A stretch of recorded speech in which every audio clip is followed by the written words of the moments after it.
August 25th, 1944. Paris wakes to the sound of gunfire echoing through its narrow streets.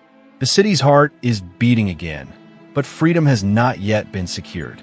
Pockets of German soldiers still refuse to surrender. From shattered windows and behind barricades, they fire their last bullets. Machine gun bursts rattle through the boulevards, smoke rising between the broken stones.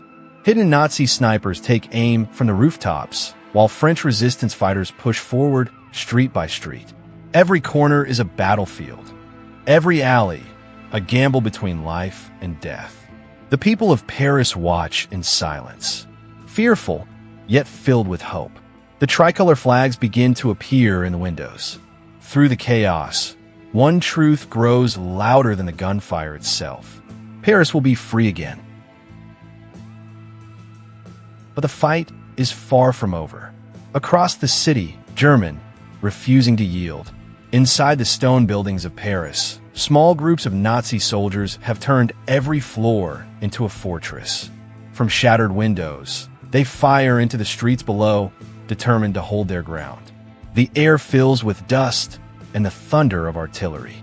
French tanks roll forward, their engines growling through the narrow avenues. One by one, the armored columns surround the last pockets of resistance. The buildings shake as tank shells crash into enemy positions. Smoke pours from the rooftops. Flames crawl up the ancient walls. Yet still, scattered shots echo from within. The battle for Paris rages on, street by street, window by window, until the last defenders are cornered, and the city begins to reclaim its freedom. In the midst of the gunfire, the spirit of Paris refuses to die. As French soldiers move toward the front lines, crowds gather along the streets. Women hand them flowers. Children wave small flags torn from old cloth. Some shout words of courage, "Vive la France," their voices trembling with emotion.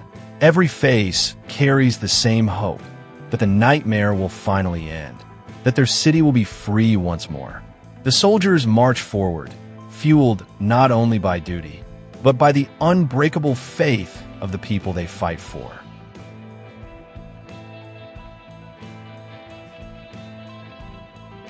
The sounds of battle thunder through the narrow streets once more.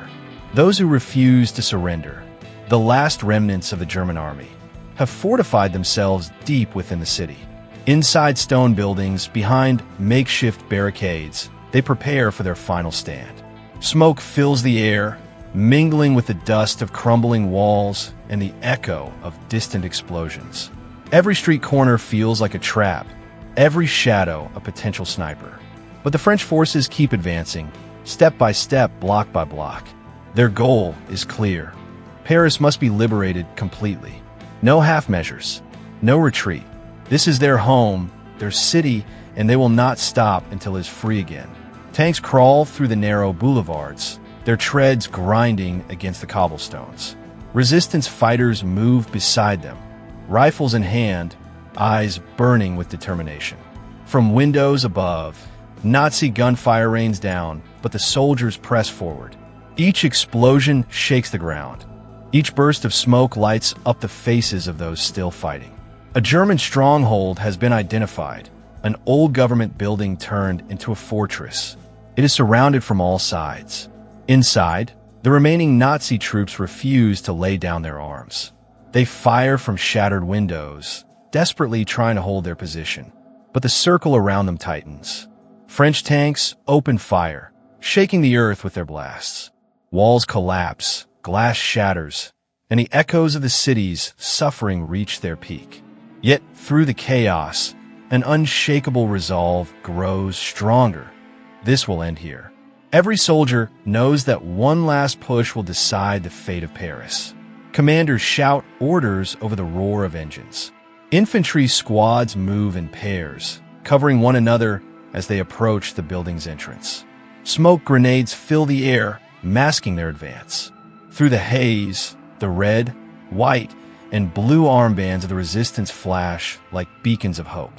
Inside, terrified German soldiers reload their weapons, knowing escape is impossible. Minutes feel like hours. The roar of gunfire is constant, deafening. until one by one, the Nazi positions fall silent. The fighting has moved indoors now, echoing through stairwells and corridors. Footsteps, shouts, the clash of rifles. And then, finally, a single explosion that ends it all. When the smoke clears, the French flag rises over the building. What remains of the Nazi garrison is taken prisoner. The streets outside erupt in cheers. The echoes of battle fade into the sound of liberation. Paris has paid dearly, but she is free. And as the sun sets over the city that never stopped believing, the soldiers of France stand among the ruins, exhausted, bloodied, but victorious. They have kept their promise. They fought until not one man of tyranny remained. And in that moment, amid the silence that follows the storm, Paris, wounded yet proud, takes her first breath of freedom.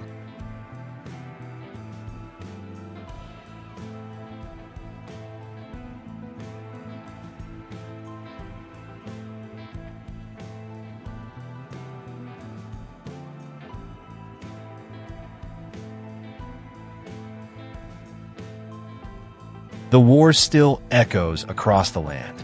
Even as Paris breathes again, pockets of resistance remain. Small, desperate groups of Nazi soldiers scattered through the countryside and hidden deep within the city's ruins. From the narrow alleys of Montmartre to the open fields beyond the Seine, the battle is not yet over.